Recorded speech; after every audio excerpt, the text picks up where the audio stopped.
नमस्कार साथियों। मौर्य साम्राज्य के अंतर्गत हम लोगों ने कल सामाजिक व्यवस्था को पढ़ा, जिसमें दोस्तों हम लोगों ने देखा कि दासों के लिए क्या कुछ नियम थे और जो दोस्तों स्त्रियां थीं उनके लिए दोस्तों क्या कुछ नियम थे, यानी कि स्त्रियों की स्थिति अच्छी थी। ठीक है, आज हम लोग देख रहे हैं मौर्य साम्राज्य के अंतर्गत जो ही अर्थव्यवस्था थी। ठीक है, अर्थव्यवस्था मौर्य साम्राज्य के अंतर्गत किस प्रकार की थी वो देख रहे हैं आज हम लोग। मौर्य साम्राज्य अर्थव्यवस्था। राज्य की अर्थव्यवस्था कृषि, पशुपालन एवं वाणिज्य पर आधारित थी। देखिए दोस्तों, कहीं भी आप लोग देख लीजिएगा तो यहाँ पर कृषि, पशुपालन और वाणिज्य इसी पर आधारित होती है दोस्तों सभी राजवंशों की अर्थव्यवस्था, जो कि यहाँ भी है, जिसे सम्मिलित रूप से वार्ता कहा गया था। ठीक है, वार्ता कहा जाता था। दोस्तों देखा जाए तो वार्ता जो है वह मुख्य रूप से किस वर्ण का कार्य था? जो वैश्य जो दोस्तों वर्ण है तीसरे नंबर का, वो दोस्तों वार्ता के लिए, मतलब वार्ता जो का कर्म है, यानी कि कृषि, पशुपालन और वाणिज्य, ये दोस्तों इसे वार्ता कहते हैं। और वार्ता दोस्तों किसका कर्म था? वैश्य का। ठीक है, कौटिल्य ने सर्वप्रथम वार्ता को शूद्र वर्ण की सामान्य वृत्ति माना है, यानी कि शूद्र वर्ण भी वार्ता कर्म कर सकता था। हालांकि देखा जाए तो वैश्यों के लिए ज़्यादा उपयोगी था ये। मौर्य काल में पहली बार राजस्व प्रणाली की रूपरेखा तैयार की गई। मौर्य काल जो ऐसा काल है दोस्तों जिसमें सबसे पहले राजस्व प्रणाली की रूपरेखा तैयार की गई थी। बाकी जो पहले देखा जाए तो पहले दोस्तों राजस्व प्रणाली नहीं थी। मौर्यों का वित्तीय वर्ष राजकोषीय वर्ष, यानी कि मौर्यों का जो वित्तीय वर्ष था वह आषाढ़ माह था। आषाढ़ मतलब कि जुलाई, आषाढ़ मतलब जुलाई माह से स्टार्ट होता था, प्रारंभ होता था। साथियों आप लोगों को बता दें प्रारंभ और आरंभ में क्या अंतर है। साथियों प्रारंभ वह होता है जो दोस्तों पहले भी वह स्टार्ट हो चुका हो। ठीक है, जैसे कि प्रारंभ मतलब ऐसी चीज़ है जो पहले हो चुकी हो और फिर से उसी का रूप दोबारा से वो स्टार्ट होने जा रही हो। और दोस्तों जो आरंभ है, आरंभ वह चीज़ होती है जो सबसे पहले, यानी कि उसकी शुरुआत हो। आरंभ मतलब सबसे पहले वो आरंभ हो रहा हो कोई भी कार्य। ठीक है, प्रारंभ मतलब जो पहले से भी कई बार स्टार्ट हो चुका है वो चीज़। ठीक है, और आरंभ का मतलब है जो सर्वप्रथम स्टार्ट होने जा रही हो। ठीक है, भूस्वामी को क्षेत्रक कहते थे। जो भूस्वामी होता था उसे क्षेत्रक कहते थे। काश्तकार जो था उसे उपवास कहते थे। काश्तकार मतलब जो दोस्तों ब्याज पर पैसे देता था, काश्तकार को उपवास कहते थे।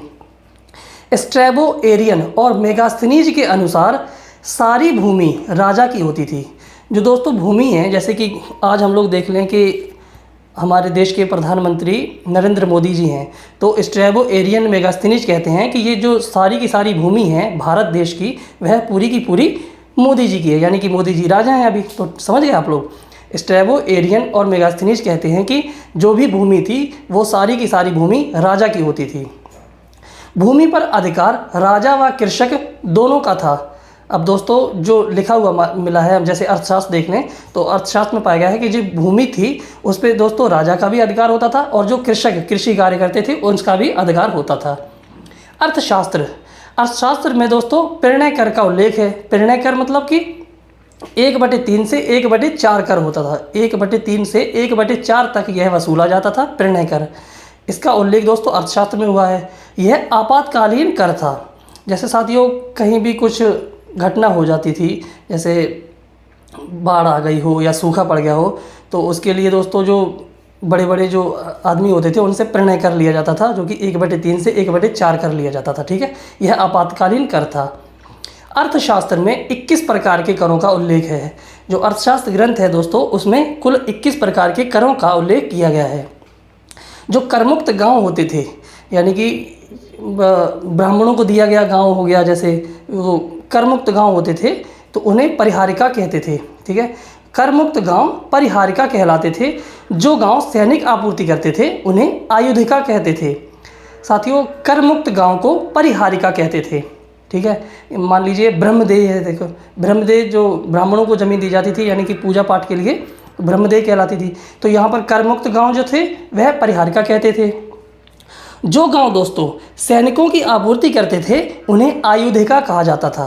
आज की डेट में देखा जाए तो गांव-गांव से दोस्तों सैनिक हैं, ठीक है। तो उस ज़माने में जब देखा जाता है कि जो गांव थे वो सैनिकों की आपूर्ति करते थे, यानी कि अपने बच्चों को सैनिक के रूप में भर्ती कराने के लिए भेजते थे। उन गाँवों को अयोध्या कहा जाता था, और जो कच्चे माल की आपूर्ति करते थे उन्हें कुप्य कहा जाता था। कच्चा माल आप लोग समझ गए होंगे दोस्तों, कच्चे माल को मतलब दे दिया जाता था, उसके बाद उसी माल को दोस्तों पकाकर या फिर कुछ भी कर आगे बेचा जाता था। कोई कच्चे माल की आपूर्ति करने वाले गांव को कुप्य कहा जाता था, और गांव जो सैनिक आपूर्ति करते थे उन्हें आयुधिका कहा जाता था। करमुक्त गांव को परिहारिका कहा जाता था। रुम्नदेही अभिलेख, साथियों आप लोगों को बता दें कि जो अशोक का रुम्नदेही अभिलेख मिला है, रुम्नदेही अभिलेख में केवल 2 करों का उल्लेख मिलता है, ठीक है, बलि और भाग। बलि और भाग। निजी भूमि से प्राप्त आय भाग कहलाती थी, और राजकीय भूमि से प्राप्त आय सीता कहलाती थी। जो दोस्तों निजी भूमि होती थी उससे प्राप्त आय भाग कहलाती थी, और जो राजकीय भूमि होती थी उससे प्राप्त आय सीता कहलाती थी। साथियों राजकीय भूमि का मतलब जो कोई राजा के अंडर में रहती थी, और निजी भूमि का मतलब जो दोस्तों किसानों की खुद की ज़मीन होती थी उससे जो भी कर देते थे दोस्तों वह कर भाग कहलाता था। और जो राजकीय भूमि थी यानी कि सरकार के अंडर में भूमि होती थी उससे जो भी प्राप्त होता था दोस्तों आय, उसे सीता कहा जाता था, यानी कि ये कर सीता कहलाता था। सीता अध्यक्ष दोस्तों सरकारी भूमि का जो लेखा जोखा करता था वो सीता अध्यक्ष कहलाता था, और सरकारी भूमि सीता कहलाती थी। और दोस्तों जो सरकारी भूमि सीता से प्राप्त आय होती थी उसे भी दोस्तों सीता ही कहा जाता था। राजकीय कृषि विभाग का अध्यक्ष, राजकीय कृषि विभाग का अध्यक्ष सीता अध्यक्ष कहलाता था। देखिए अभी मैंने आपको बताया था। अर्थशास्त्र में हल से जोतकर उत्पन्न किए गए पदार्थ को सीता कहा गया है। अब यहाँ पे दोस्तों सीता और एक शब्द के लिए क्या गया है, अर्थशास्त्र में लिखा हुआ है कि हल से जोतकर उत्पन्न किए गए पदार्थ, यानी कि हल से जोतने पर जो भी उत्पन्न अनाज होता था उसको भी सीता कहते थे, ठीक है। सीता एक भूमि भी हो गई सरकारी भूमि, और जो सरकारी भूमि का अध्यक्ष वह सीता अध्यक्ष हो गया, और हल से जुती हुई जो भी उससे उत्पन्न अनाज होता था उसे भी दोस्तों सीता कहा जाता था, ठीक है। मेगास्थनीज के अनुसार भारत में अकाल नहीं पड़ता था। देखिए साथियों मेगास्थनीज ने एक और गलत तथ्य दिया है कि मेगास्थनीज के अनुसार भारत में अकाल नहीं पड़ता था, यानी कि कभी भी अकाल नहीं पड़ा है। जबकि अर्थशास्त्र जो है दोस्तों मेगास्थनीज तो यूनानी हो गए, अर्थशास्त्र दोस्तों कौटिल्य के द्वारा लिखा गया है। कौटिल्य जो कि चंद्रगुप्त मौर्य के प्रधानमंत्री भी थे, ठीक है, और बिंदुसार के भी प्रधानमंत्री रहे थे, तो ये तो दोस्तों भारतीय थे। कौटिल्य ने अर्थशास्त्र में लिखा है कि भारत में अकाल पड़ते थे, ठीक है। मेगास्थनीज ने कहा है कि अकाल नहीं पड़ते थे भारत में, अर्थशास्त्र के अनुसार अकाल पड़ते थे। अर्थशास्त्र में अकाल के समय राजा द्वारा जनता की भलाई का वर्णन है। दोस्तों जो अर्थशास्त्र है ग्रंथ, उसमें दोस्तों जब अकाल पड़ता था तो राजा के द्वारा दोस्तों अकाल के समय में जब जनता को अनाज दिया जाता था या फिर जनता की भलाई के लिए कार्य किया जाता था, अर्थशास्त्र में इसका उल्लेख है, ठीक है साथियों। आगे देखते हैं। आगे दोस्तों जो राज्य के नियंत्रण में व्यवसाय थे उनके बारे में जान लेते हैं। दोस्तों मौर्य प्रशासन के अंतर्गत जो राज्य के नियंत्रण में व्यवसाय थे, पहला दोस्तों नमक जो था वह भी दोस्तों राज्य के नियंत्रण में था। खान जो था वह भी दोस्तों यानी कि खान ये भी राज्य के नियंत्रण में था।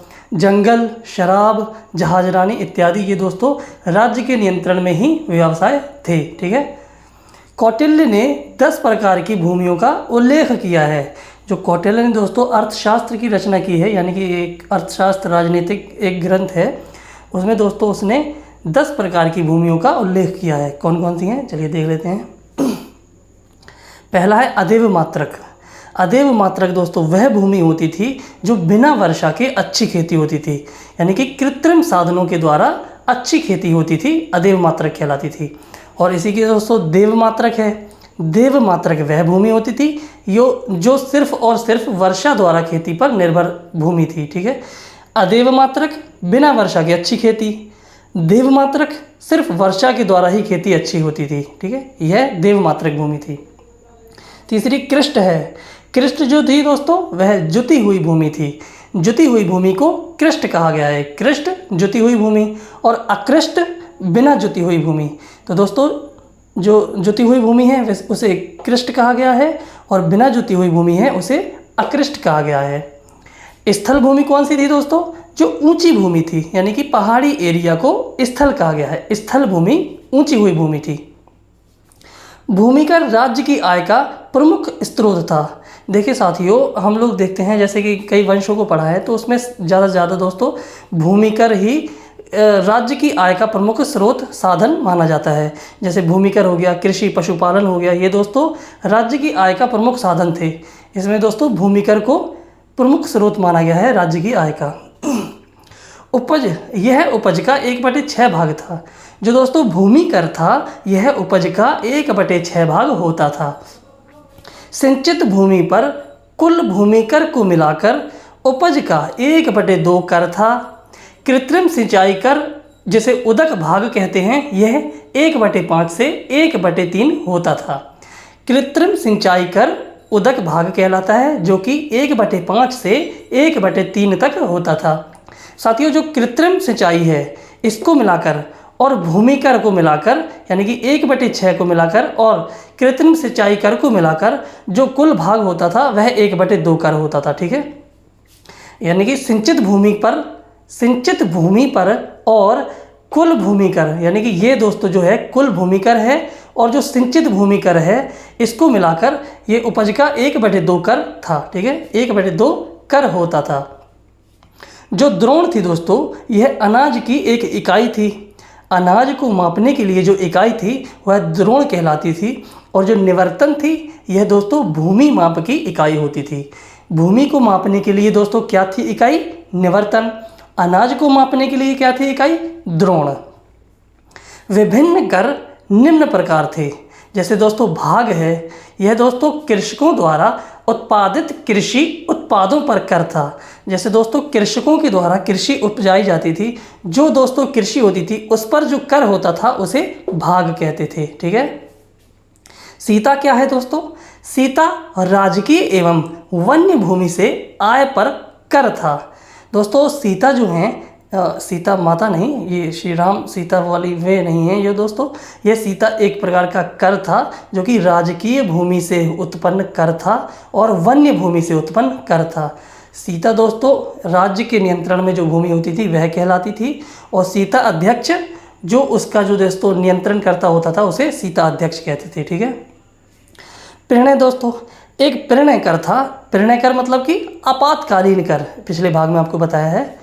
और दोस्तों बलि एक प्रकार का यह राजस्व कर था। ठीक है, बलि एक प्रकार का राजस्व था। साथियों बलि के बारे में मैंने आप लोगों को पढ़ाया था कि जो ऋग्वैदिक काल और उत्तर वैदिक काल के अंतर्गत भी बलि कर लिया जाता था। जैसे ऋग्वैदिक काल दोस्तों 1500 से 1000 ईसा पूर्व तक चला है, तो ऋग्वैदिक काल के अंतर्गत ये दोस्तों बलि जो था यह स्वेच्छा से दिया जाता था, यानी कि लोग भेंट स्वरूप स्वेच्छा से कर देते थे बलि के रूप में।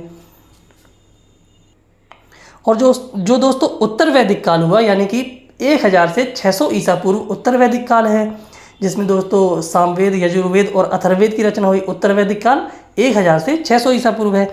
उसमें दोस्तों जो बलि था यह स्वेच्छा अनुरूप नहीं, यानी कि इन जो व्यक्ति थे वे स्वेच्छा से नहीं देते थे, बल्कि जबरन वसूला जाता था। ये जो बलि था दोस्तों यह उत्तर वैदिक काल में मुख्य रूप से कर माना जाता था। ठीक है, जबकि दोस्तों ऋग्वैदिक काल में यानी कि 1500 से 1000 ईसा पूर्व में यह स्वैच्छिक रूप से दिया जाने वाला कर था। उत्तर वैदिक काल में यह ठान लिया गया था कि बलि देना ही देना है। ठीक है, और यहाँ पर दोस्तों बलि एक प्रकार का राजस्व था। हिरण्य क्या था दोस्तों? हिरण्य कर यह दोस्तों नकद कर था। नगद रूप से कर जो दिया जाता था उसे हिरण्य कर कहते थे। सेतुबंध दोस्तों वह कर था जो राज्य की ओर से सिंचाई के प्रबंध हेतु दिया जाता था, यानी कि राज्य की ओर से सिंचाई के लिए जो कर दिया जाता था वह सेतुबंध था। विष्टि क्या था दोस्तों? यह बेगार कर था, यानी कि निःशुल्क श्रम। दोस्तों जो व्यक्ति कर नहीं दे पाते थे तो उनसे दोस्तों काम करवाया जाता था, जो कि वह निःशुल्क होता था। इसी को दोस्तों विष्टि कहते थे। ठीक है, यह एक बेगार कर था। बेगार कर का मतलब निःशुल्क श्रम। इसमें दोस्तों अन्य करों के बारे में जान लेते हैं। अन्य करों के बारे में, यानी कि अन्य जो कर थे। पकोद सन्निरोधे ये दोस्तों सड़क पर कीचड़ फैलाने वाले लोगों से लिया जाता था। जो दोस्तों सड़क पर कीचड़ फैलाने वाले लोग थे उनसे पकोद सन्निरोधे कर लिया जाता था। आज की डेट में दोस्तों देखा जाए तो सड़क पर कीचड़ फैलाने वालों से कर नहीं लिया जाता है, जबकि आप लोग समझ जाइएगा कि क्या लिया जाता है। जो वर्तनी था यह दोस्तों सड़क कर था। वर्तनी जो था यह सड़क कर था। आज के दोस्तों हिसाब से देखा जाए तो ये टूल टैक्स है, ठीक है। जैसे हम लोग हाईवे पर जाते हैं, नेशनल हाईवे पर जाते हैं, तो वहाँ पर दोस्तों हमें टूल कटवाना पड़ता है वाहनों के लिए। तो यह दोस्तों वर्तनी उस प्रकार दोस्तों उस समय ये सड़क कर था, वर्तनी, ठीक है। तरदेय एक प्रकार का पुल पार करने पर यह कर लिया जाता था। कौन सा? तरदेय। तरदेय पुल पार करने पर कर लिया जाता था। सेतु यह फल फूल सब्जियों पर कर लिया जाता था। सेतु जो था यह फल फूल सब्जियों पर कर लिया जाता था। पिंडकर क्या था दोस्तों? यह संपूर्ण गांव से सामूहिक रूप से कर लिया जाता था। संपूर्ण गांव से सामूहिक रूप से जो कर लिया जाता था उसे पिंडकर कहते थे। अब दोस्तों हम लोग कल देखेंगे आगे बढ़ते हुए, अर्थव्यवस्था के अंतर्गत ही कुछ थोड़े और पॉइंट्स बचे हैं दोस्तों, उसे हम लोग कल देखेंगे। इसके बाद दोस्तों आगे बढ़ेंगे, ठीक है।